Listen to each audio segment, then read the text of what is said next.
Link absensi sudah saya share ya, mungkin teman-teman bisa langsung akses. Oh ya, untuk yang sedang di jalan, hati-hati di jalan juga. Saya juga kebetulan masih di luar, jadi mohon maaf saya juga belum bisa untuk open cam-nya. Kemudian bisa sambil absen ya teman-teman ya, sambil diisi. Untuk yang teman-teman baru bergabung di malam ini juga karena ada beberapa yang baru bergabung, mungkin nanti hari ini saya akan mereview minggu lalu yang udah kita pelajari apa aja, tapi mungkin tidak terlalu sedetail kemarin ya untuk yang materi awalnya, karena menurut silabus, kita ngikut silabus aja yang udah kita sepakati. Hari ini kita akan belajar tentang data science life cycle, khususnya untuk yang business understanding ya. Business understanding dan juga mungkin bisa masuk ke mulai data preparation. Nanti untuk lanjutannya kita di minggu depan ada di model evaluation, ada di build model sama model evaluation. Untuk itu saya share screen-nya dulu. Materinya masih melanjutkan dari yang lalu ya berarti ya. Bentar.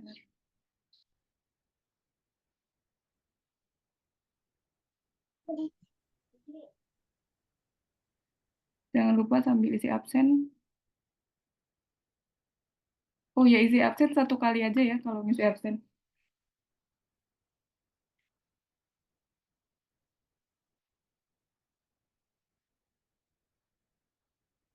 Oke, apakah sudah terlihat ya saya? Sudah. Oke. Jadi slide-nya masih sama seperti minggu lalu. Minggu lalu sudah di-share sama Mas Nathan ya? Saya belum pakai yang e-learning ya, tapi e-learning infonya sudah bisa digunakan, cuman materi ini belum saya masukkan ke e-learning. Jadi hari ini karena ada beberapa teman-teman yang baru ya, kita akan mereview sedikit dulu tentang apa yang udah kita belajarin minggu lalu, yaitu di fundamental dari data science. Dengan saya mungkin yang kemarin belum ketemu, saya Rizky Triani Musparini. Teman-teman bisa memanggil saya Rizky atau Kiki, nggak apa-apa. Ibu Rizky atau Ibu Kiki. Kemudian table of content-nya ada AI Data Science Framework yang kemarin, kemudian ada Business Understanding, nanti kita akan lihat apa itu. Kemudian ada Data Understanding, dan mungkin terakhirnya nanti di summary. Cuma untuk ke summary mungkin itu masih di minggu depannya lagi. Untuk yang kemarin kita review sedikit ya. Ini saya agak cepat karena nanti biar kita pendalamannya lebih banyak. Untuk yang fundamental data science, kemarin kita udah belajar ya apa itu arti data science-nya sendiri, yaitu metode ilmiah, algoritma, dan sistem untuk mengekstrak wawasan dan pengetahuan dari data. Jadi, seperti kita tahu, data science itu terbagi menjadi, bukan terbagi ya, dia intersection dari beberapa lini pengetahuan atau lini ilmu atau disiplin ilmu, itu dia terdiri dari computer science sendiri untuk algoritma-algoritmanya, kemudian ada matematika, ada matematik dan statistik, dan juga ada domain knowledge atau pengetahuan pakarnya, seperti itu. Kemudian sebentar ada.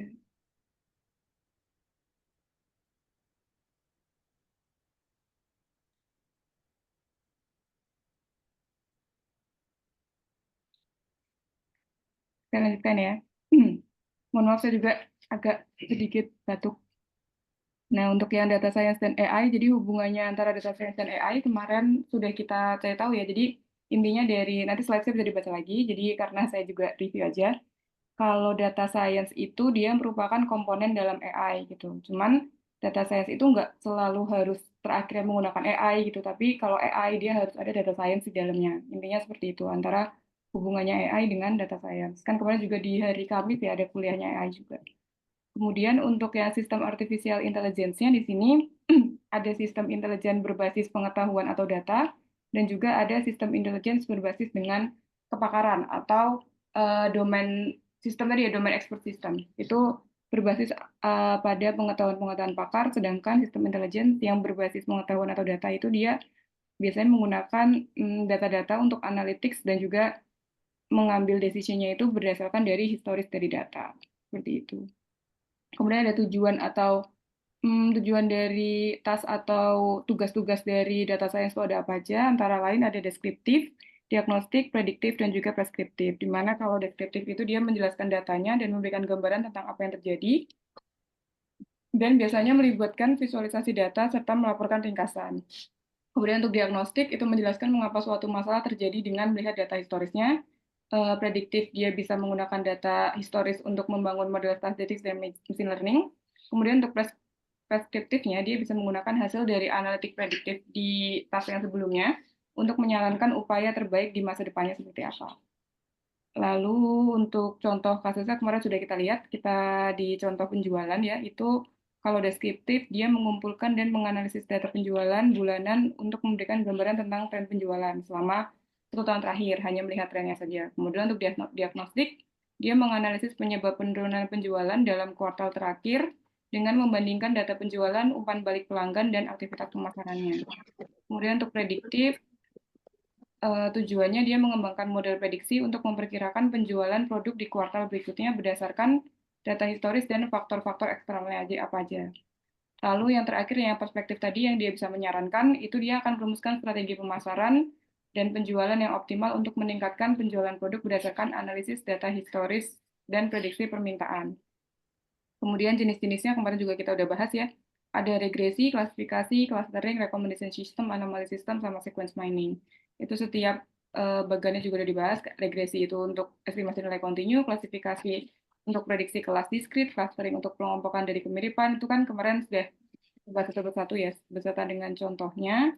Nanti teman-teman bisa review juga untuk lebih ingatnya lagi. Nah, di sini udah ada contohnya untuk masing-masing regresi, klasifikasi, clustering, rekomendasi sistem, anomaly detection yang seperti apa, sequence mining yang seperti apa itu kemarin sudah ya kita ya. Kemudian untuk sampai kita bisa melakukan regresi, klasifikasi, clustering, recommendation system, anomaly detection dan juga sequence mining itu kita harus memerlukan metode pengembangan dari setiap kita melakukan data science life cycle ini. Jadi kenapa disebut data science life cycle itu karena kita akan memulai dari business understanding sampai ke deployment mungkin atau biasanya kalau dari business understanding itu akan apa saja yang dikerjakan terus dari data nanti ada life cycle-nya. Nah, itu nanti dari per bagian itu kita akan menjelaskan satu persatu dan biasanya dari setiap tahapan itu ada apa ya disebutnya, ada kesulitan-kesulitan yang kira-kira itu bisa membuat kita akan gagal dalam mengaplikasikan data science ini. Karena sebenarnya untuk membangun suatu pengetahuan dari data science ini tidak mungkin tidak semudah yang kita bayangkan ya. Jadi kayak ada beberapa rintangannya, ada beberapa tahapan-tahapan yang harus kita selesaikan dan itu berkaitan antara satu sama lain. Karena untuk sampai ke data science, kita perlu metode pengembangan yang cocok. Dan kenapa sih data science perlu metodologi pengembangan? Karena kebanyakan dari project yang dibangun para data scientist itu kadang menyebabkan sesuatu yang bukan yang kita harapkan gitu, bukan yang kita harapkan atau bukan yang kita inginkan untuk dapat. Nah, contohnya apa saja sih yang membuat kita gagal dalam pembangunan data science itu? Antara lain kita akan belajar di hari ini ya, yaitu akar masalah dari kegagalan AI di data science. Itu ada beberapa. Yang pertama dari problemnya sendiri atau masalahnya sendiri. Jadi kadang data apa yang akan kita selesaikan atau masalah apa yang akan kita selesaikan dengan data science itu belum jelas atau pendefinisiannya salah. Berarti ini kan di bagian business understanding atau bisa juga over promising. Kayak contohnya dari masa business understanding-nya data scientist-nya tuh udah kayak terlalu menjanjikan eh, bahwa analisa yang dibuat akan bisa apa gitu. Padahal sebenarnya kayak permasalahannya aja tuh belum jelas atau problemnya salah untuk didefinisikan. Itu juga sering terjadi di business understanding. Kemudian di bagian yang kedua itu ada di bagian data, di mana datanya itu biasanya masalahnya antara lain yang pertama tidak cukupnya data atau tidak tepatnya data.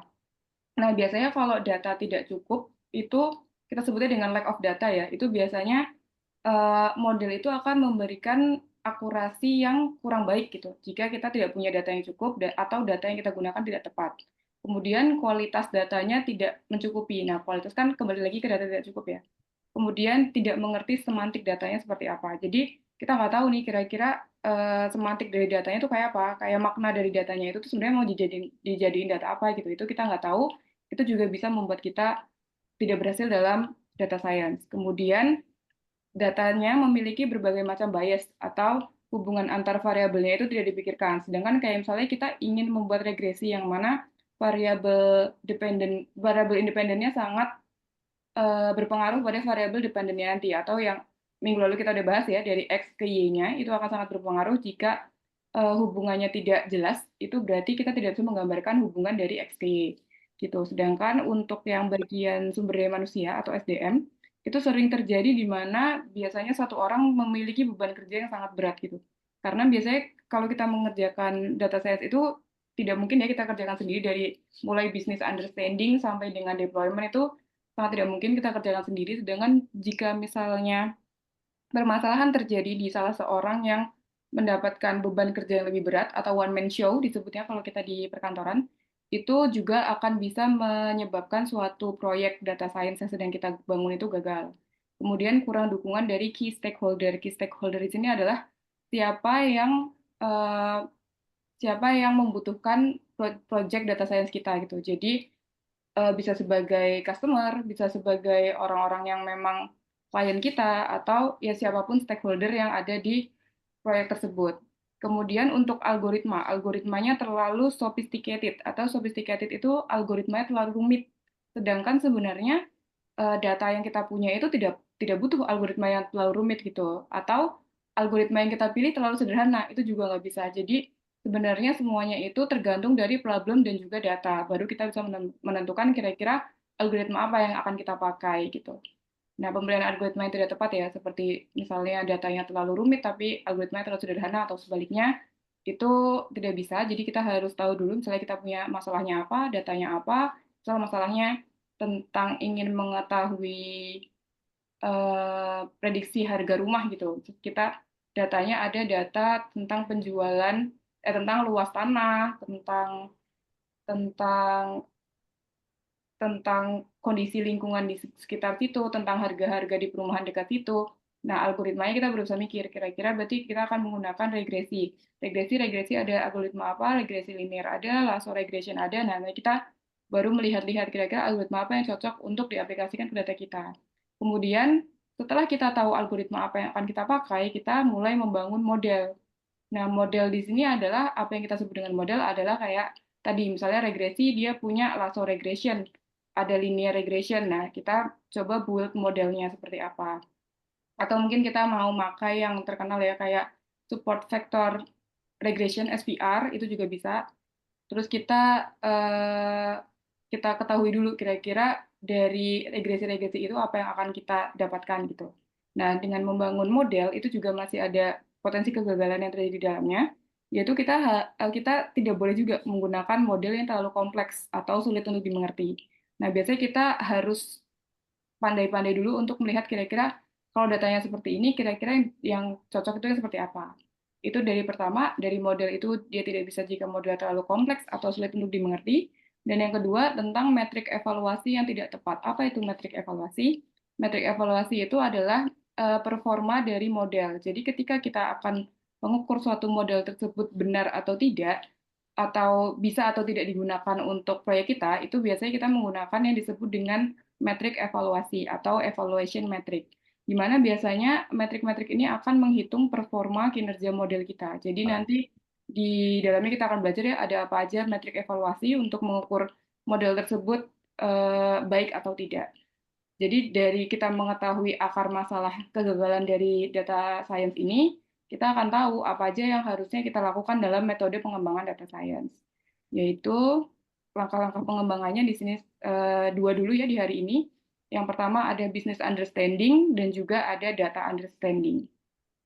Untuk yang business understanding, di yang bagian pertama tadi, dia lebih ke problem dan lihat ke problemnya dulu ya. Kita lihat di business understanding apa aja yang akan kita lihat. Jadi di business understanding, seperti gambar yang teman-teman lihat di slide teman-teman, itu ada yang kita sebut dengan data science life cycle. Di mana data science life cycle itu di dalamnya ada business understanding, data acquisition and understanding, ini bekerja bersama saat modeling dan deployment ya. Jadi jika ada yang kurang dia akan ada panah bolak-balik.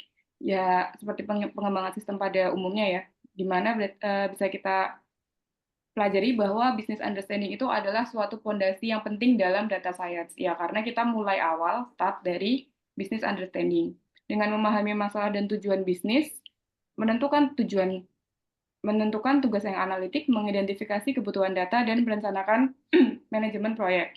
Nah, biasanya di bagian business understanding ini, teman-teman yang akan lebih banyak berkecimpung di dalamnya adalah teman-teman yang sistem informasi, di mana dari menentukan tujuan bisnis, menentukan tugas analitik, mengidentifikasi kebutuhan data, dan juga merencanakan manajemen proyek. Nanti kita lihat aja ya, kayak di dalamnya tuh ada apa aja sih dari tujuan bisnis itu apa aja, menentukan tugas analitik itu seperti apa. Nah, kemudian kita lanjut untuk business understanding, itu yang pertama ya, kita harus menentukan masalah dan tujuan bisnisnya itu apa. Apa saja yang ada di dalamnya, yaitu tahap yang pertama, tahap ini melibatkan identifikasi masalah spesifik yang ingin diselesaikan dalam konteks bisnis, yaitu kita mengetahui bagaimana pentingnya untuk memahami konteks dan dampak dari masalah-masalah tersebut. Langkah-langkahnya, apa aja yang harus kita lakukan dalam business understanding, nanti mungkin teman-teman sistem informasi ya yang akan lebih banyak di sini. Uh, Teman-teman teknologi informasi juga sih biasanya lebih ke kita pendekatan dulu ke stakeholder, kita mendefinisikan masalah, kita menentukan tujuan, seperti yang pertama ya di slide, ada identifikasi stakeholder, yaitu kita harus mengetahui dulu siapa yang terlibat dan memiliki kepentingan dalam proyek ini. Terlibat itu bukan hanya klien dan stakeholder, tapi nanti kita juga harus tahu siapa yang akan mengerjakan proyek ini, termasuk teman-teman yang akan bekerja di bagian data understanding, modeling, evaluation, sampai deployment, itu harus diidentifikasi dari awal setara dengan identifikasi stakeholder. Jadi dari awal kita harus tahu dulu siapa yang akan terlibat dalam kepentingan ini. Kemudian definisikan masalahnya. Masalahnya itu apa? Seperti ada isu apa yang harus kita atasi. Contohnya, di sini akan menyelesaikan penurunan penjualan, di mana kepuasan pelanggannya rendah atau efisiensi operasional yang buruk. Nah, kita ingin tahu nih, ini apa. Jadi kita definisikan dulu masalahnya. Kemudian, setelah kita tahu stakeholder-nya siapa, masalahnya apa, kita tentukan tujuan. Dengan masalah yang dihadapi saat ini, kira-kira tujuan kita membuat analisa atau data science untuk menyelesaikan masalah ini itu apa tujuannya? Yaitu misalnya, kita ingin meningkatkan penjualan sebesar 15% dalam 6 bulan ke depan. Berarti dari sini kan kita sudah tahu ya, stakeholder-nya siapa, definisi masalahnya apa, kemudian kita bisa menentukan tujuannya apa. Mohon maaf ya teman-teman, saya agak batuk. Kemudian dilanjutkan yang setelah kita menentukan masalah dan tujuan bisnis, kemudian kita lanjutkan dengan menentukan tugas dari analytics-nya. Di mana setelah masalah dan tujuan ditentukan, langkah berikutnya adalah mendefinisikan tugas analitik yang sesuai. Rangka-rangkanya itu apa aja? Nah, ini tadi kalau teman-teman ingat di depan ada tujuan tugasnya atau tujuan task judulnya. Di situ ada descriptive analytics, diagnostic analytics, predictive analytics, dan juga prescriptive analytics, di mana dari setiap task ini nanti kita akan kembali lagi ke business understanding yang pertama. Jadi misalnya tujuannya ingin meningkatkan penjualan sebesar 15% dalam 6 bulan ke depan. Nah, kira-kira apa saja yang harus kita ambil? Apakah cukup sampai deskriptif? Apakah cukup sampai diagnostik? Apakah sampai prediktif? Ataukah sampai preskriptif? Itu harus tim business understanding yang menentukan kira-kira tujuannya apa aja nih yang akan kita lakukan. Dari 1 sampai 4, apakah cukup dari 1 sampai 2 aja, ataukah harus 1 sampai 4, atau gimana itu yang menentukan teman-teman dari business understanding. Kemudian kita lihat lagi, setelah menentukan tugas dari analytics, nah kita lihat di sini ya, pengukuran performansi dari model itu, yang tadi di bagian model, itu tergantung dari task analytics-nya. Jadi matriks performansi itu, atau evaluation metric yang tadi itu merupakan ukuran keberhasilan dari proses data science yang kita lakukan. Contohnya, untuk regresi, kita punya penilaian matriks berupa root mean square error atau RMSE. Ini sebenarnya sudah ada di machine learning ya. Mungkin teman-teman nanti sedikit recall. Terus ada R-square. Untuk clustering kita punya Jaccard Index dan Silhouette Score. Kemudian untuk klasifikasi kita punya Precision, Recall, dan F1 Score. Ini yang paling sering kita pakai ya di klasifikasi dan juga di regresi. Mungkin sambil teman-teman ingat-ingat juga di bagian machine learning. Seharusnya sudah ada di bagian machine learning. Kemudian selanjutnya setelah kita menentukan masalah tujuan dan bisnis, kita menentukan tugas analytics-nya sampai di mana, kemudian kita menentukan kebutuhan datanya seperti apa. Ini masih di bagian business understanding. Jadi setelah kita selesai menentukan tugas analitik, langkah selanjutnya adalah kita mengidentifikasi dulu jenis data yang kita perlukan itu apa untuk menyelesaikan tugas-tugas tersebut. Di mana langkah-langkahnya, yang pertama itu kita harus identifikasi sumber data. Jadi dari mana datanya akan diambil, misalnya dari database internal kantor, atau dari sumber eksternal data dari luar, data publik, data private yang di luar yang kita bisa minta izinnya, atau kita harus dari survei, itu harus ditentukan juga dari business understanding. Kemudian kita tentukan dulu jenis datanya. Ada apa saja jenis data yang diperlukan, yaitu ada data numerik, kategorikal, teks, dan juga gambar. Mungkin ini nanti teman-teman akan lebih tahu ya di pertemuan bagian tipe data, itu nanti ada. Jadi data numerik itu yang seperti apa, data kategorikal itu yang seperti apa, teks yang seperti apa, gambar yang seperti apa. Nah, setelah kita tahu jenis datanya seperti apa, kemudian kita perhatikan dulu kualitasnya. Pastikan data yang kita peroleh itu cukup berkualitas untuk analisis, yaitu datanya harus seperti apa, dia harus relevan, akurat, dan juga lengkap. Begitu. Kemudian selanjutnya, kita setelah kita tahu dari stakeholder siapa, tujuannya apa, definisi masalahnya apa, kita tahu datanya seperti apa, kita merencanakan manajemen proyek. Nah, di mana di dalam manajemen proyeknya ini juga ada di perkuliahan, harusnya di mata kuliah manajemen proyek ya, ada sendiri harusnya. Itu tahapan ini mencakup perencanaan keseluruhan dari proyek data science untuk memastikan bahwa proyeknya itu dapat dilaksanakan efisien, efektif, dan juga tepat waktu. Nah, langkah-langkahnya itu ada apa aja? Yang pertama ada project plan. Itu kita membuat timeline untuk setiap fase proyek, dari pengumpulan data hingga pengembangan data sampai ke evaluasi, bahkan deployment-nya. Kemudian project team determination. Nah, tadi di sini yang saya bilang di awal, jadi ketika kita tahu siapa saja stakeholder yang terlibat, kita juga harus tahu project team determination-nya tuh akan siapa aja yang terlibat dalam proyek ini, siapa yang menjadi uh, siapa yang akan menjadi PM, project manager ya, siapa yang akan menjadi leader, siapa yang akan menjadi programmernya, itu harus kita tentukan juga di project team determination. Kemudian peran masing-masingnya apa, itu juga harus kita dibagi dari awal. Kemudian situation assessment atau apa risiko yang mungkin dihadapi selama proyek. Kira-kira jika misalnya servernya ada kendala atau proyeknya mundur karena datanya belum siap atau apa, itu kita harus tahu kemungkinan A, B, C-nya sampai kita juga harus bisa mengidentifikasi kira-kira bagaimana cara solusinya. Yang terakhir ada cost benefit analysis, yaitu berapa biaya yang diperlukan untuk menyelesaikan proyeknya, di mana analisis ini itu mencakup semua biaya sumber daya manusia, perangkat lunak, dan juga infrastruktur. Nah, ini biasanya dikerjakan di bagian business understanding. Setelah itu, setelah business understanding selesai, ini yang tadi saya sempat katakan tadi ya, jadi biasanya ini dilakukan oleh teman-teman sistem informasi dan teknologi informasi, kemudian dilanjutkan juga untuk bagian data understanding. Jadi saya kembali sebentar, untuk yang business understanding itu biasanya kita memerlukan analisis-analisis yang biasanya lebih ke cewek-cewek ya, tapi nggak menutup kemungkinan untuk cowok juga. Jadi biasanya dari awal itu kita lihat dulu untuk business understanding-nya itu seperti apa, kita bikin matriks apa aja yang kita butuhkan, itu memang di awal tuh sangat banyak. Jadi kita harus memastikan kalau di awal itu memang semua pertanyaan-pertanyaan itu udah tercakup gitu, termasuk kebutuhan-kebutuhan user. Nah, setelah itu kita masuk ke bagian data understanding yang mulai pengerjaan untuk teknisnya. Di mana di sini adalah data understanding itu adalah tahapan yang juga penting dalam proses data science yang berfokus pada eksplorasi dan juga pemahaman data yang akan digunakan. Jadi setelah teman-teman tim business understanding melakukan analisisnya terhadap bisnis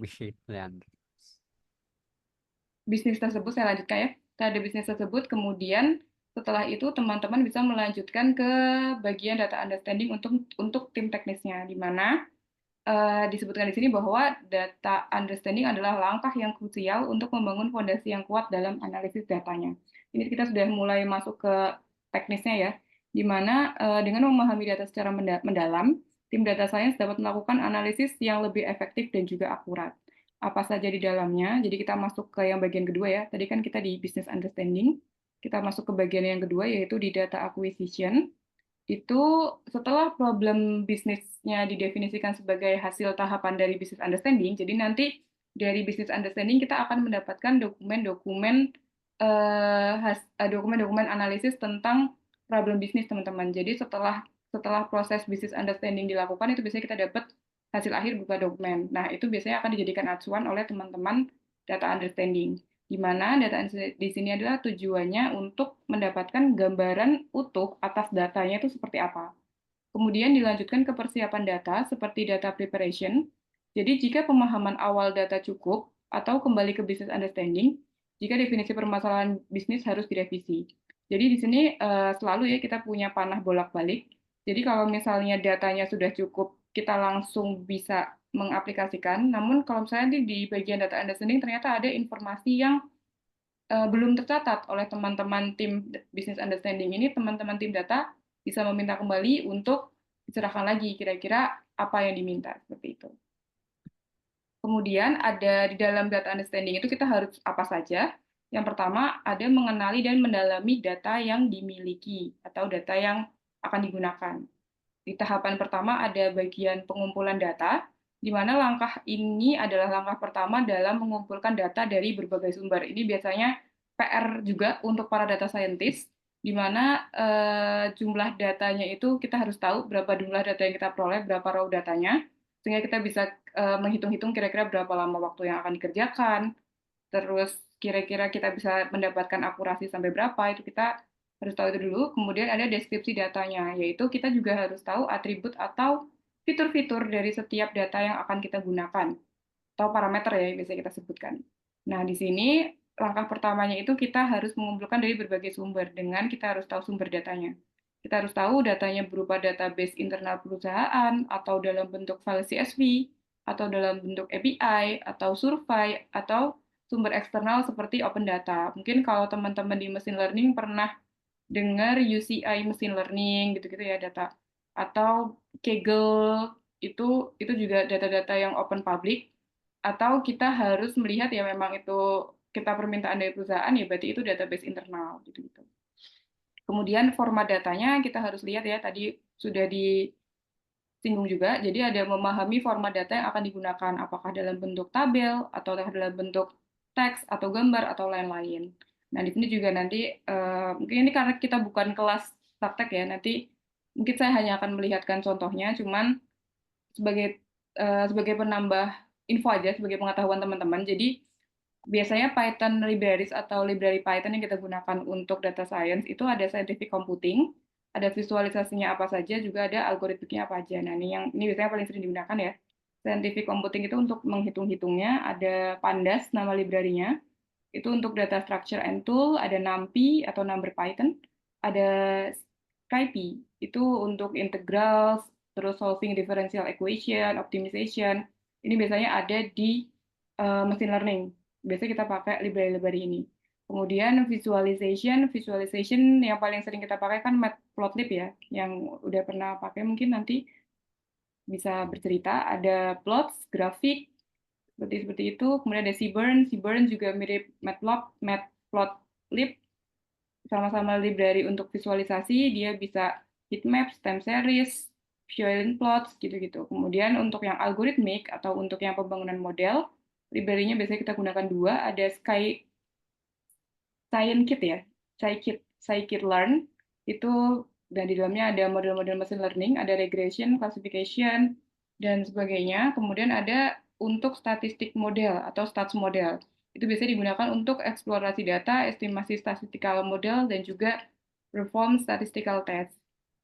Ini untuk contoh-contoh pattern libraries yang biasa digunakan di data science. Kemudian setelah kita mengumpulkan data, kemudian langkah selanjutnya adalah kita eksplorasi data yang dari kita miliki itu apa aja sih untuk memahami struktur dari isi data tersebut atau konten data tersebut. Di mana di sini disebutkan dengan yang pertama kita melakukan statistik deskriptif untuk menggunakan ukuran seperti nilai min-nya, nilai median, nilai modus, nilai varian, dan juga distribusi untuk mendapatkan gambaran umum tentang data. Kemudian setelah itu kita juga bisa melihatnya dengan format data atau visualisasi data tadi ya, yang pakai Matplot sama Seaborn, di mana biasanya kita membuat grafik, diagram, atau plot untuk memvisualisasikan distribusi dan hubungan antar variabelnya. Biasanya dari sini akan terlihat pola, tren, atau anomali datanya. Nah, contohnya seperti ini. Ini dibangunnya biasanya menggunakan ini namanya box plot ya. Biasanya kita melihat untuk melihat data-data yang kalau teman-teman pernah dengar outlier, itu biasanya kita mendefinisikannya pakai box plot seperti ini. Kemudian ada bar chart untuk melihat seperti apa datanya juga bisa pakai bar chart. Distribusi-distribusi seperti ini, plot-plot seperti ini juga bisa, macam-macam bentuk diagram atau plot itu biasanya untuk memvisualisasikan datanya, sebarannya seperti apa atau distribusinya seperti apa. Kemudian setelah kita melakukan eksplorasi, kita bisa memvalidasi atau memeriksa kualitas dari datanya, yaitu evaluasi kualitas data sangat penting untuk memastikan analisis yang akurat. Apa saja yang harus kita cek? Yang pertama adalah kelengkapannya. Apakah ada data yang hilang? Data yang hilang itu biasanya kita sebut dengan missing values data. Jika ada, bagaimana cara menanganinya? Nah, itu nanti ada di pertemuan selanjutnya tentang bagaimana cara menangani data ya, atau data preprocessing. Itu ada di silabus juga. Kemudian kita harus melihat juga konsistensinya, apakah datanya sudah konsisten untuk seluruh dataset. Misalnya, format tanggal itu biasanya kadang ada yang penulisan dengan berbeda, apalagi jika integrasi satu sistem informasi dengan sistem informasi yang lainnya. Contohnya, kadang ada di satu sistem aplikasi itu menuliskan format tanggal atau format harinya itu dengan misalnya 07/10/2024, tapi ada juga yang menulis 7 Oktober 2024. Nah, itu untuk dilakukan seperti itu tuh susah. Atau paling gampangnya, misalnya ada yang menulis perempuan laki-laki, ada yang menulis hanya PW, pria wanita ya berarti, atau mengkodekan dengan 01. Nah, harusnya dalam setiap data yang akan kita analisis itu datanya harusnya memiliki tipe yang sama gitu atau konsisten cara mengisinya. Kemudian yang selanjutnya adalah kita harus melihat akurasinya seperti apa akurat data tersebut, apakah ada kesalahan atau duplikasi. Ini juga sangat sering terjadi ya duplikasi pada data. Dan yang terakhir kita harus mulai mencari relevansinya kayak tadi. Apakah ada hubungannya nih antara data yang kita punya sama masalah yang ingin kita pecahkan. Kalau nggak ada, berarti ya kita harus mencari data yang memang yang sesuai untuk yang kita gunakan, seperti itu. Selanjutnya, setelah kita memvalidasi dan memeriksa datanya sudah sesuai atau belum, kita bisa melakukan pemahaman terhadap konteks data. Di mana pemahaman terhadap konteks data ini adalah kita memahami konteks di mana data dikumpulkan adalah kunci untuk interpretasi yang tepat. Jadi kita harus tahu dulu aspek bisnisnya itu apa. Jadi apa tujuan dari pengumpulan datanya. Terus siapa pengguna data tersebut. Nah ini berhubungan tadi dari hasil teman-teman di bisnis understanding ya. Jadi kalau teman-teman di tim bisnis understanding-nya sudah benar, harusnya aspek bisnis sudah langsung terjawab. Tanpa kita kembalikan lagi ke teman bisnis understanding. Kemudian faktor eksternal apa yang berpengaruh seperti contohnya apakah ada faktor eksternal yang mempengaruhi data atau misalnya nih musiman atau perubahan regulasi. Ini sangat sering terjadi juga di dunia kenyataannya ya untuk yang pekerjaan di data science. Jadi kadang perubahan regulasi itu terjadi begitu cepat. Jadi saat kita analisis tuh sering sekali ada kayak intervensi regulasi yang berubah di tengah-tengah. Nah, ini biasanya faktor eksternal seperti ini juga memerlukan waktu data understanding yang lebih panjang ya, karena kita harus menyesuaikan persepsi lagi kayak yang sudah dibangun di awal apa, ternyata di tengah-tengah ada intervensi. Nah, kemudian yang selanjutnya kita akan menentukan struktur data apa yang akan kita gunakan, yaitu memahami struktur data yang ada dan bagaimana data tersebut saling berhubungan. Yang pertama, kita harus tahu tipe datanya ya. Tipe datanya itu mengidentifikasi tipe data untuk setiap kolomnya. Nah, kayak tadi nih, ini sudah dibahas juga, ini sangat penting, kita harus tahu dia bentuknya numerik, kategorikal, atau teks. Yang mana data numerik itu berarti dia bisa dihitung, data kategorikal dia nggak bisa dihitung, dan data teks dia ya data teks, data berupa contohnya alamat, gitu-gitu. Nah, kalau data kategorikal itu contohnya dia itu bisa berupa angka, tapi dia itu nggak bisa dihitung. Contohnya, misalnya status pria dan wanita di mana pria digolongkan dengan satu, wanita dua gitu misalnya. Itu kan pengkodean. Tapi itu bukan suatu angka yang bisa dihitung. Sedangkan kalau numerik itu angka yang bisa dihitung. Misalnya harga harga itu kan bisa dijumlahkan, bukan merupakan kategori gitu.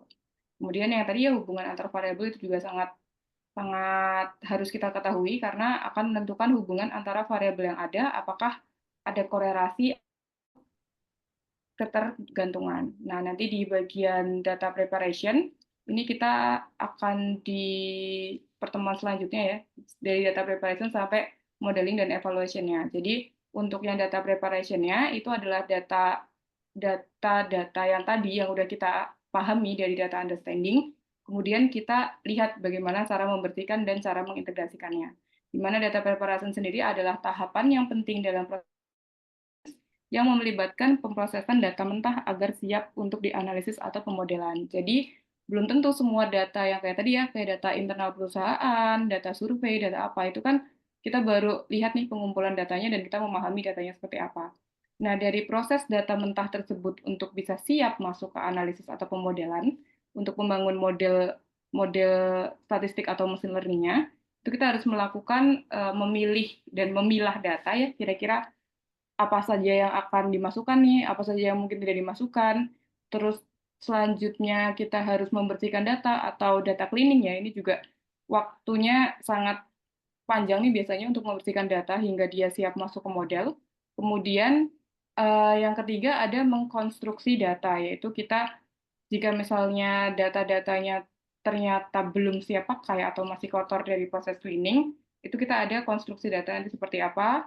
Kemudian yang terakhir ada integrasi data atau kita menggabungkan dari data-data tersebut sampai menjadi satu kesatuan dataset yang akhirnya bisa dimasukkan untuk analisis atau kita bisa masukkan ke pemodelan. Kemudian selanjutnya kita akan membangun modelnya atau kita sebut dengan modeling di mesin learning-nya ya atau mungkin statistiknya. Kemudian yang terakhir kita ada evaluation model atau uh, performance model yang tadi kita sebut dengan matrik evaluasi atau evaluation matrix. Nah, setelah itu baru model ini jadi bisa dijadikan sebagai menjawab tujuan task, kemudian baru di-deploy. Seperti itu kira-kira untuk tahapan dari data science atau data science life cycle yang hari ini kita pelajari.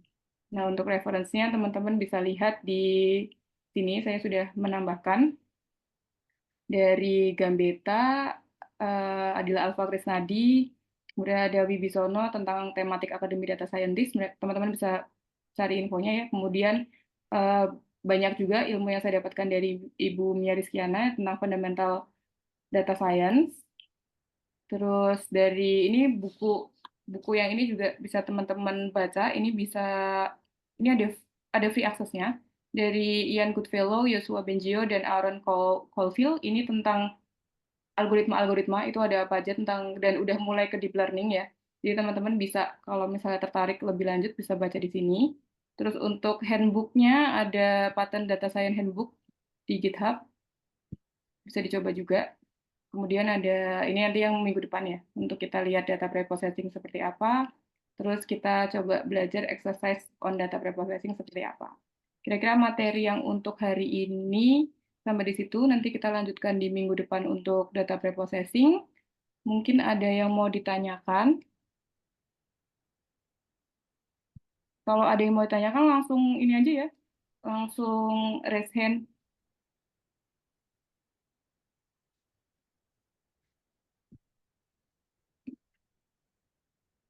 Udah ada ya. Oke, Mas Yasid silahkan. Oke, baik Bu. Izin bertanya Bu. Ya. Eh, ini kan di bidang data tuh kan sebenarnya banyak banyak posisi ya Bu di dalam industrinya gitu Bu. Ada mulai data analis, data engineer dan lain-lainnya gitu. Nah kalau di Mm-mm. dalam industri itu kan biasanya proses bekerjanya itu kan kolaborasi. Nah itu bentuk kolaborasinya seperti apa Bu? Setiap apa ya? Setiap job desk masing-masingnya gitu. Mulai dari data analisnya, data engineer dan mungkin pekerjaan terkait data lainnya gitu Bu. Eh, terima kasih pertanyaannya. Berarti saya konfirmasi dulu untuk pembagian job desk-nya ya, maksudnya atau gimana? Iya Bu, biasanya kan karena di industri kan biasanya selalu berkolaborasi kan dalam proses Mm-mm. bekerjanya gitu Bu.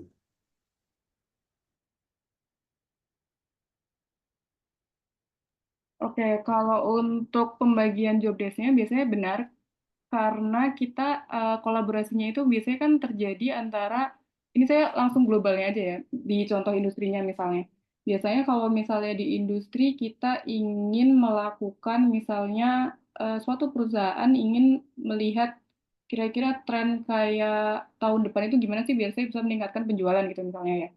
Nah, itu biasanya kita menggunakan dulu nih dari stakeholder-nya, misalnya dia kan berarti orang-orang yang non dari orang-orang IT ya biasanya ya, kayak stakeholder-nya kita. Nah, biasanya nanti dibagi lagi nih. Jadi untuk yang proses data data science life cycle-nya itu udah dibagi dari yang business understanding yang tadi sempat saya ceritakan. Jadi biasanya di bagian awal itu biasa bermain teman-teman sistem informasi atau teknologi informasi karena di situ dari awal itu akan kalau misalnya teman-teman ingat ya ada kayak membangun membangun IRD gitu-gitu tuh ada di awal. Jadi memang dari awal dari segala macam kebutuhan usernya siapa, tujuannya apa, masalahnya apa, itu biasanya dikerjakan oleh teman-teman sistem informasi dan juga teknologi informasi. Itu biasanya akan banyak analisis dan pembuatan-pembuatan dari matriksnya seperti apa, matriks-matriks kebutuhan data gitu ya, atau matriks-matriks kebutuhan dari proyeknya. Kemudian masuk ke data understanding, itu biasanya udah teman-teman, tapi tidak menutup kemungkinan juga ya teman-teman IT di bagian business understanding. Soalnya karena di business understanding itu biasanya akan lebih banyak ketemu dengan stakeholder atau akan lebih banyak terjadi kolaborasinya. Kayak tadi misalnya sama bagian penjualan, berarti kita akan ketemu sama stakeholder yang memang dia di bagian penjualan gitu, atau dia di bagian industri eh, retail mungkin industri yang kita itu nggak tahu ilmunya gitu. Jadi makanya ada kolaborasi. Nah, setelah di business understanding ini kita masuk ke data understanding. Nah, di data understanding biasanya udah mulai di query-query, di visualisasi itu biasa teman-teman data analis bisa, data scientist bisa, tapi biasanya masih lebih ke analis karena dia masih lihat dulu kebutuhan datanya seperti apa.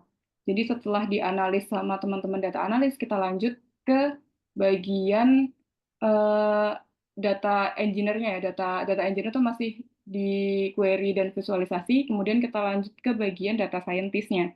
Di mana data scientist-nya biasanya mereka-mereka yang mulai membangun algoritmanya itu seperti apa, membikin algoritmanya dipakai seperti apa, terus juga mereka mulai membangun model atau model dan algoritma itu kan berjalan bareng ya. Nah, itu biasanya terjadi di modeling. Jadi itu udah di teman-teman data scientist. Sampai ke bagian evaluasi model. Jadi di evaluasi model itu nanti kita akan melihat performa dari model yang dibuat itu udah sebaik apa. Jika memang sudah siap untuk deploy atau sudah siap untuk di apa ya bahasanya, sudah siap untuk di launch atau diserahkan ke stakeholder di awal, itu biasanya sudah diberikan ke teman-teman programmernya atau teman-teman yang entah itu mau ditaruh di web atau ditaruh di mobile, itu biasanya sudah diserahkan ke teman-teman programmer. Jadi kira-kira peran-peran atau pembagian job desk-nya itu seperti itu sih Mas Yasid. Jadi dalam satu tim data science itu pasti dibutuhkan kolaborasi ya, karena berbagai macam ilmunya tuh juga ilmu dan keahliannya tuh kan masing-masing ya. Kayak nggak mungkin banget kita dari awal sampai dari business understanding sampai deploy itu dikerjakan satu orang, itu nggak mungkin banget. Itu tadi one man show, itu pasti akan mengarahkan ke kesulitan kita sendiri gitu. Jadi kira-kira pembagian job desk-nya seperti itu. Jadi nanti teman-teman dari sini mungkin bisa membayangkan, oh kayaknya saya lebih suka di bagian data analisnya nih. Oh saya sepertinya suka ngodingnya, berarti saya akan di data scientist-nya. Atau oh saya suka nih membangun aplikasinya, saya suka visualisasinya gitu. Mungkin bisa nanti teman-teman masuk di bagian deployment-nya gitu-gitu. Nanti tergantung teman-teman aja kayak misalnya lebih tertarik ke bagian yang apa seperti itu. Mereka jawabannya seperti itu Mas Yosif. Apakah terjawab? Terjawab, Bu. Terima kasih. Sama-sama. Apakah ada lagi? Mbak Nahda ya?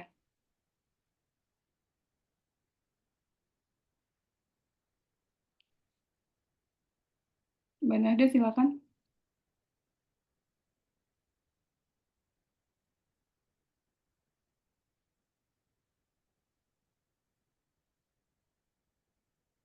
Apakah masih ada Mbak Nahda?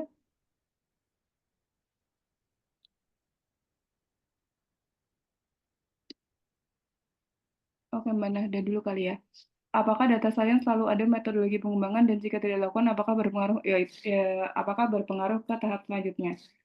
harus selalu ada metodologi pengembangan ya, yang disebut pengembangan tadi kan bisnis understanding sampai dengan deployment. Sebenarnya yang tahapan aslinya tuh itu, cuman tidak menutup kemungkinan kalau kita hanya melakukan dari tahap data understanding gitu. Cuman biasanya kalau misalnya untuk sampai masuk ke industri, kita itu harus melakukan dari awal, kecuali kalau kita melakukannya di sisi penelitian. Penelitian pun sebenarnya juga dari proposal itu kan business understanding ya. Cuman mungkin kalau penelitian itu beda perlakuan gitu. Cuman apakah harus selalu ada metodologi pengembangan? Itu pasti, karena kalau tidak dilakukan pasti berpengaruh ke tahap selanjutnya karena tidak tidak tidak bisa, sebentar ya Mas, satu-satu, artinya tidak bisa untuk ke tahapan selanjutnya, karena nanti biasanya di setiap tahapannya itu kita akan punya output dari setiap tahapannya, seperti itu.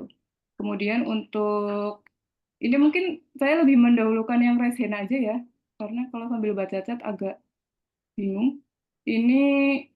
Ini Salsa SI dan Algi TI. Ini maksudnya satu satu akun kah atau gimana nih? Boleh Mbak Salsa? Ya, Bu, saya Algi, Bu. Oh, satu akun Mas. Iya, Bu, ini kita lagi berdua sih, Bu. Maksudnya lagi Waduh. bareng. Lagi bareng, maksudnya lagi ada di satu tempat, Bu. Oke, oke, gimana Mas? Iya, saya izin tanya ya, Bu. Ibu, Kalian anak kembar kah? Sebenarnya kalian anak kembar. enggak, Bu, kita rumahnya dekat, Bu. Oh, oke, oke. Kita Gimana? rumahnya dekat. Jadi ya sekalian aja lah kita bareng-bareng, Bu. Hmm, Hmm. Ibu, saya izin tanya, Bu. oke. Nanti data science ini dia mencakup berbagai ini ya, berbagai apa namanya? Berbagai profesi ya. Semacam bisnis analis dan juga project manager kalau nggak salah. Ini Mm-mm. kan tadi di slide business understanding kan ada ini ya Bu, ada merencanakan manajemen proyek. Mm-mm, mm. Nah itu kan menurut saya yang saya alami di tempat kerja kan ini lebih ke project manager ya Bu. Ya, iya betul. Nah, terus sisanya itu kayak lebih ke bisnis analis sih Bu. Jadi Mm-mm. saya agak ini juga agak confused juga maksudnya ini data science itu seperti apa sih sebenarnya gitu. Oke. Ini dari Mas Algi ya tadi ya? Iya Bu, betul Bu. Berarti Mas Algi kan sudah mengalami di kantornya sudah sampai ke data science kah? Hmm, Belum sih Bu, belum ada. Cuman ini eh, yang Ibu jelasin sih lebih ke itu Bu tadi bisnis analis sama project manager. Iya, sebenarnya gini. Jadi kalau yang untuk di kantor saat ini itu kan ini kita sambil sambil ini dulu ya, sambil kita tahu secara umumnya dulu ya. Jadi kalau dari eh, pengalamannya Mas Algi itu ada di bisnis analis ya, bisnis analis dan juga dilakukan oleh PM atau project manager. Nah, itu benar, itu tadi juga saya udah jelaskan. Jadi biasanya di bagian business understanding itu akan dilakukan oleh bisnis analis atau bisa dari teman-teman sistem informasi ya yang lebih banyak dapat ilmu ini. Nah, cuman kenapa saya tanya apakah sudah sampai ke data science? Karena biasanya di perusahaan-perusahaan yang biasa jalan saat ini mungkin belum sampai ke data science. Karena biasanya kalau kita sudah sampai ke data science itu biasanya digunakan untuk paling sering itu sekarang untuk marketing ya Mas. Itu yang paling sering digunakan data-data kita atau data science eh di bagian kayak untuk memprediksi sesuatu. Nah, biasanya itu memang lebih terasa di industri-industri yang ini sih, lebih ke yang penelitian, yang untuk ngerasakan memang data science membangun modelnya seperti apa. Cuman tidak menutup kemungkinan, jadi ini saya sedikit bercerita untuk teman-teman. Mungkin Mas Algi, kalau boleh kasih tahu kantornya boleh berbagi nggak? Kantornya di mana? Kantornya saya di ini Bu, di Warung Buncit Bu, Kalibata, Maksudnya Jakarta. di bidang tentang apa? Pengembangan software kah atau tentang apa? Pengembangan software iya, terus Hmm? VSAT, VSAT satelit. Oh ya, VSAT, ha? Nah, Atau iya Landsat gitu-gitu ya? Mm. nah, Mm. Nah, eh, itu aja sih Bu, lebih ke teknologi informasi Bu. ya ke teknologi informasinya ya. Ya, ini Hmm. saya mungkin share ke teman-teman ya. Ada contoh industri, kalau teman-teman pernah dengar atau mungkin ada yang bekerja di situ, ada namanya kantor pitik, pitik atau ayam ya, pitik ayam. Itu mereka itu melakukan data science di pengembangan untuk gimana caranya mereka bisa memberikan farming atau peternakan untuk ayam-ayam yang lebih sehat. Nah, itu mereka melakukan tuh dari awal business understanding-nya sampai ke deployment-nya. Jadi, output mereka itu mereka bisa sampai tahu kayak mereka itu membangun mesin learning-nya tuh seperti apa, kayak kondisi-kondisi dari kandangnya harus seperti apa, terus pokoknya mereka membuat suatu pendekatan prediktif atau kayak tadi ya preskriptifnya berarti mereka bisa memprediksi misalnya jika kandangnya seperti ini, makannya seperti ini, suhu ruang mereka seperti ini, itu nanti ayamnya akan seperti apa. Dan itu mereka terapkan di peternakan mereka, sehingga ayam-ayam mereka yang mereka hasilkan itu klaimnya akan lebih sehat karena mereka melakukannya dengan data science gitu. Jadi sebenarnya ini kayak tadi pertanyaan Mas Yasid juga ya, nge-link. Jadi sebenarnya kalau yang sudah sampai ke data science itu adalah pembedanya di mana di situ ada pembuatan model yang mendekati ke machine learning atau analisis yang tahapan lebih lanjut. Jadi bukan berhenti hanya di business understanding, tapi sampai dengan mereka membangun modelnya seperti apa, evaluasi performanya seperti apa, sampai ke output terakhirnya itu kira-kira seperti apa. Itu contohnya industri-industri yang seperti itu. Nah, kayak tadi untuk yang pengembangan misalnya prediktif seperti apa ya untuk peternakan ayam yang lebih sehat, biasanya itu sudah ada kolaborasi juga antara dokter hewannya gitu-gitu. Jadi memang lini jobnya banyak banget dan bukan kalau mungkin untuk bagian bisnis analis dan project manajernya memang di bagian business understanding. Tapi untuk keseluruhan sistem data science life cycle itu biasanya melibatkan sangat banyak dan tidak menutup kemungkinan kita juga mengundang yang sampai ke pakarnya. Kira-kira seperti itu Mas Yasid. Mas Algi ya tadi. Begitu, Mas. Iya, Bu. Terima kasih, Bu. Oke, sama-sama.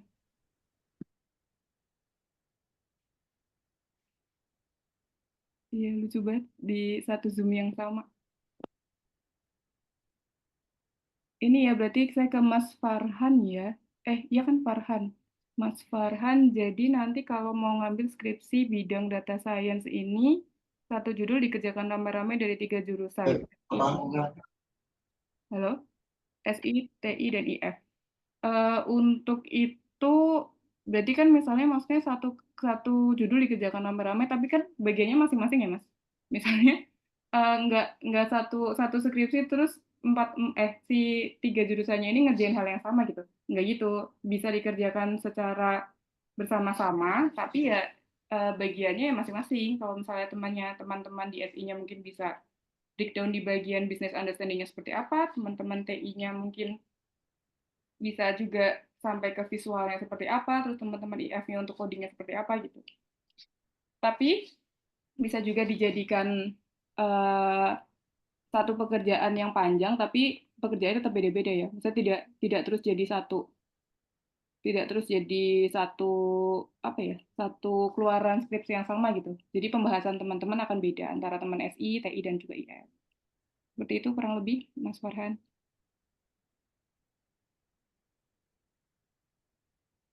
Oke, Mas Alexander boleh. Selamat malam, izin bertanya. Mm-mm. Kalau data tadi kan baik berhubungan dengan data ya, Bu. Apakah data warehouse itu merupakan syarat mutlak untuk data saya? Apakah bisa dibuat satu proyek data saya tanpa data warehouse? Terima kasih. Sama-sama. Mas, mohon maaf kalau saya kurang dengar tadi ya, cuman kalau nggak salah tentang data warehouse ya. Ya, Bu. Oke. Data warehouse itu sebenarnya, itu salah satu yang saya kerjakan juga. Data warehouse itu kita lebih sering menyebutnya dengan data engineering. Belum ke data scientist sih, karena biasa yang udah sampai disebut ke data scientist itu adalah orang-orang yang bekerja sampai ke pembuatan model dan juga mengevaluasi modelnya. Di sini nih, modeling dan evaluasi model. Itu data scientist biasanya. Cuman kalau misalnya untuk data warehouse, biasanya kita sebut dengan data engineer, data engineering. Seperti itu, Mas, kira-kira. Terima kasih, Bu. Sama-sama. Apakah ada lagi? Oh ya, untuk yang belum absen ya, jangan lupa ya. Ini sampai 71 orangnya yang absen.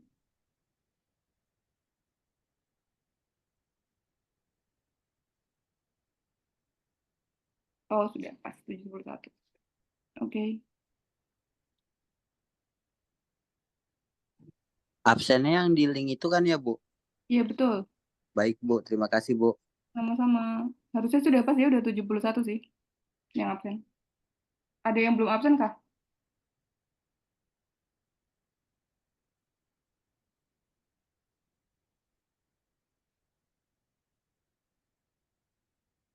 Absennya gimana? Absennya pakai link, Mas. Bentar, saya bagi lagi ini. Oh ya, untuk yang teman-teman... salah banget saya. Bentar. Absennya ke link yang saya kasih ya, Mas, di chat Zoom-nya. Kemudian untuk teman-teman yang baru join mungkin bisa... Tadi sepertinya Mas Nathan sudah kasih ininya ya? Sudah kasih link WhatsApp-nya ya? WhatsApp grupnya. Kalau nggak mungkin boleh minta tolong di ini lagi kali ya, Mas? Oh, ini kayaknya nih.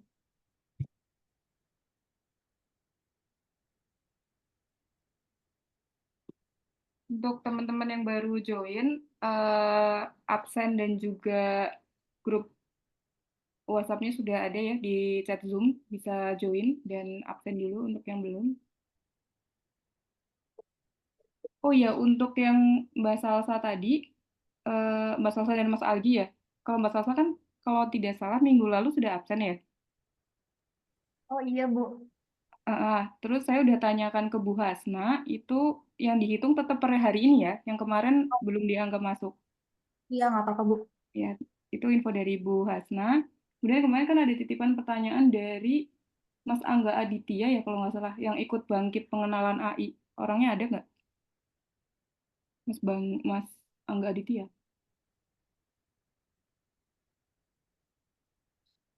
Adakah orangnya?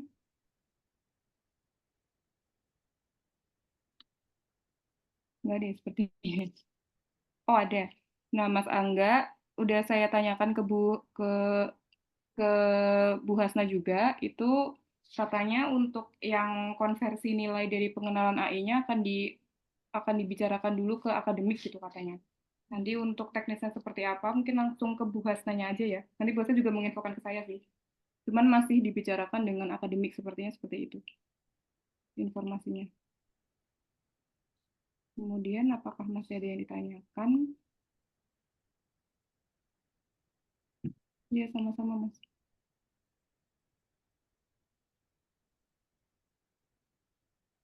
Ini kali ya yang lintang ya. Ada judul yang cocok data scientist ke bidang cybersecurity. Cybersecurity banyak sih. Blockchain bisa contohnya. Cuman kalau cybersecurity nanti lebih ke yang mengajar cybersecurity ya. Cuman biasanya bisa ke blockchain atau kalau pernah dengar tentang intrusion data system atau intrusi pada data gitu atau traffic internet ya atau traffic pengiriman data itu bisa ya IDS betul bisa ke situ. Sebenarnya sih kalau misalnya kayak data science ada model yang diuji gitu-gitu itu sudah bisa masuk ke data science ya sebenarnya. Ada performance yang dimunculkan. Oke, terus mungkin terakhir ya pertanyaan Mas Ganis Egananda, boleh Mas? Iya, Bu. Selamat malam. Malam. Izin bertanya, Bu. Iya, Untuk bisnis science ya, itu kan bisnis analis. iya bisnis analis.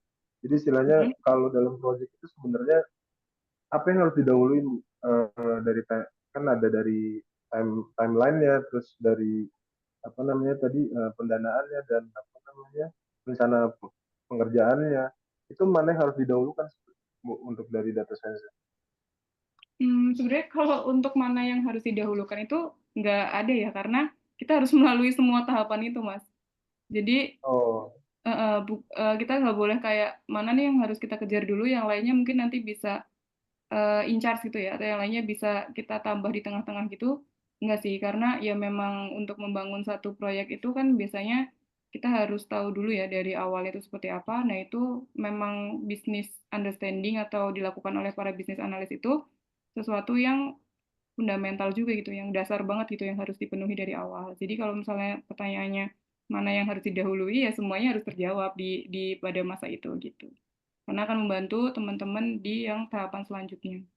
Itu sih Mas kira-kira. Oke Bu, terima kasih. Sama-sama. Mungkin untuk teman-teman yang ini semester 7 kan ya.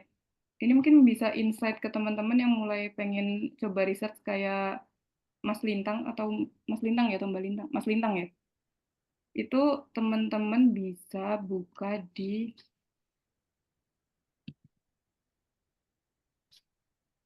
ini.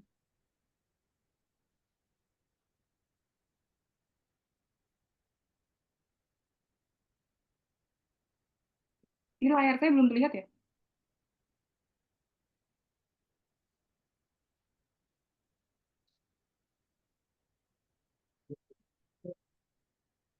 Nah, ini kalau yang tertarik di penelitian ya, yang pengen lihat sedang ada apa aja sih di penelitian computer science. Nah, kita lihat di archive.org. Ini biasanya kita untuk lihat yang terkininya tuh apa aja kan, bisa kalau skripsi itu kan kita harus pakai kayak 5 tahun terakhir gitu ya. Nah, kita misalnya mau lihat tentang computer science itu tentang apa. Ada apa aja kita lihat di sini. Contohnya tadi tentang apa ya? Intrusion.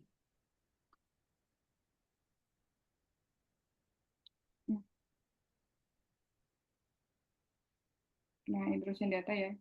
Kita bisa lihat.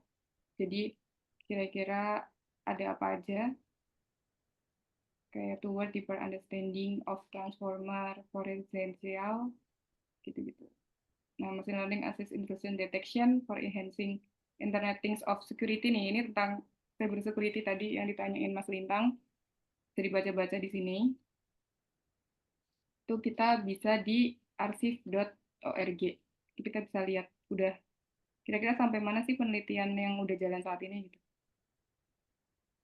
Nah, terus biasanya kalau dari sini teman-teman bisa dapat ininya juga sih, ada kayak contoh codingannya bisa di dalam sini. Jadi di GitHub-nya ada, teman-teman bisa nyoba sendiri gitu.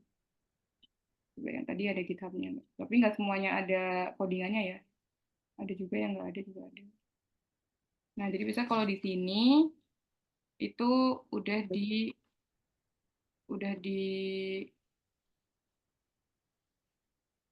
ini abstraknya, terus biasanya kita dikasih tahu nih, kayak misalnya ini berarti dia nah di dia nggak ngasih kodenya gitu. Cuman ada juga yang papernya ada code-nya gitu. Jadi yang bisa lihat. Seperti itu sih kira-kira untuk yang semester 7.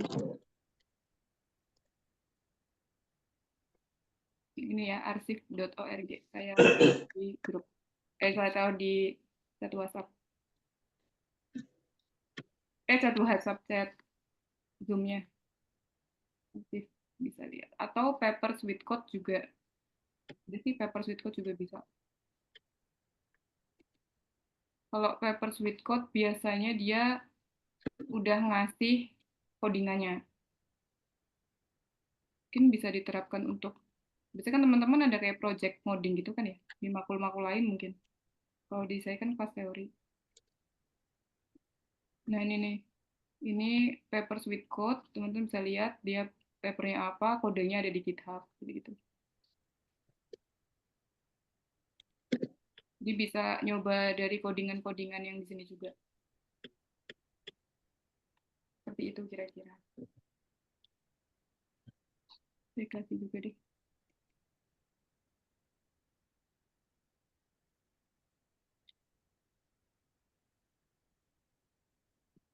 Oke. Saya share di itu ya sudah ya. Saya share di apa namanya?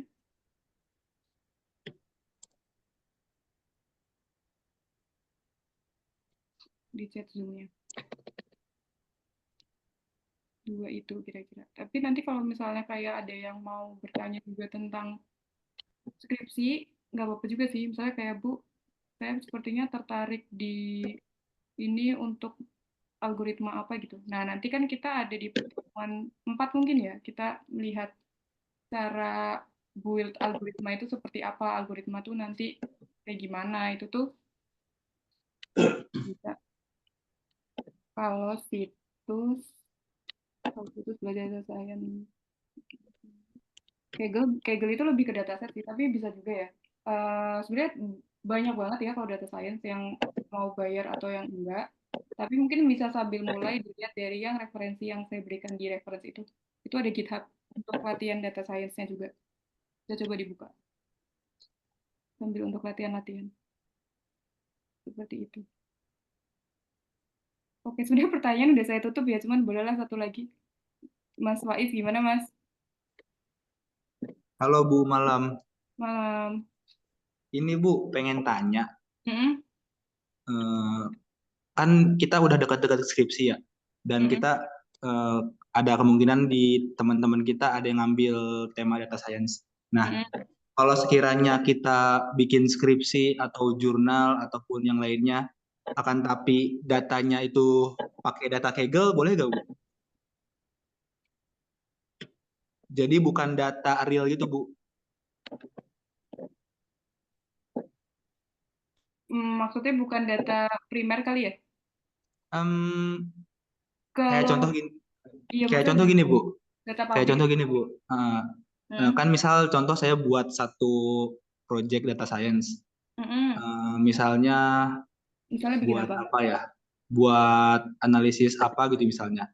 Nah, si datanya itu saya ngambil dari Kaggle, Bu. Bukan Mm-mm. buat sendiri datanya, bukan hasil observasi, bukan hasil penelitian Bukan dan data lain-lain. primer namanya.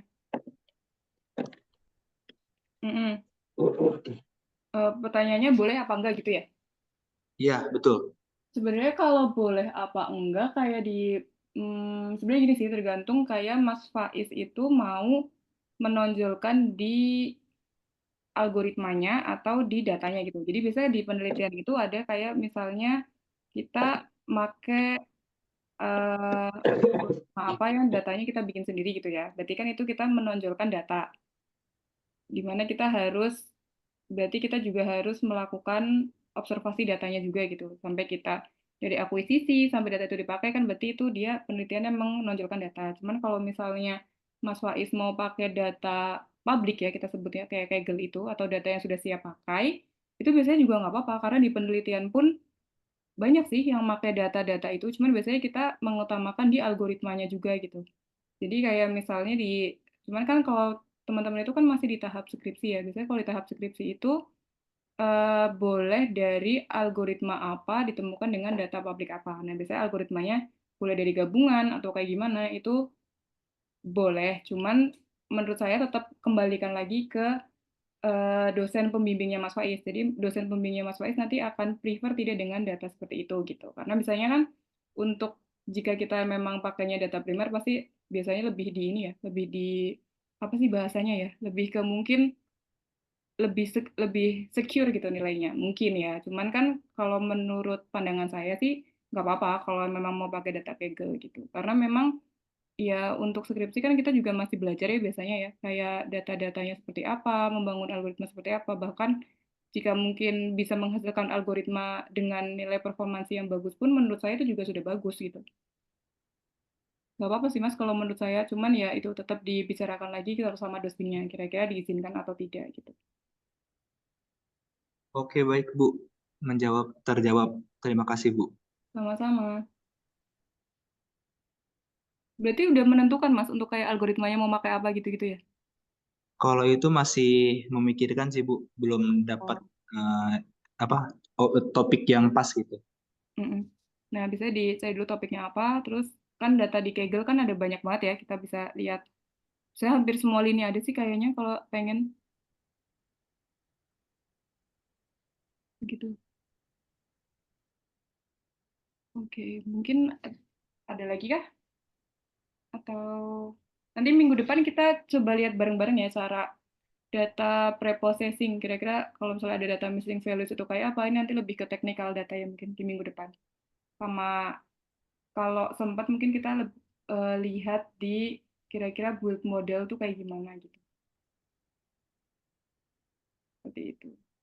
Mungkin nanti ke tugasnya teman-teman juga ya, kayak mungkin teman-teman yang SI bisa membuat kajian literatur tentang business understanding, atau kalau misalnya pengen mengerjakan di bagian data analis atau data scientist gitu juga nggak apa-apa. Nanti kita lebih ke kajian literatur aja untuk tugasnya. Nah, nanti kita mungkin sedikit ini kali ya, sedikit membahas untuk yang tugas yang, jadi kan di silabus itu, silabus sudah saya berikan ke Mas Nathan belum ya, Mas?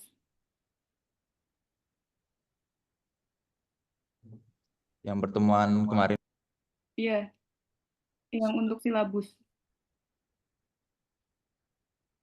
sudah. Nah, nanti yang untuk silabus itu, nanti kan mungkin yang teman-teman yang baru belum lihat ya. Nah, untuk yang silabusnya nanti bisa dibagikan dulu ke teman-teman. Jadi di pertemuan keberapa ya, saya juga agak lupa. Itu kita kan ada ini ya, ada tugas untuk individu ya, kemarin kan kita kesepakatannya. Nah, itu kan review materi tuh. Nanti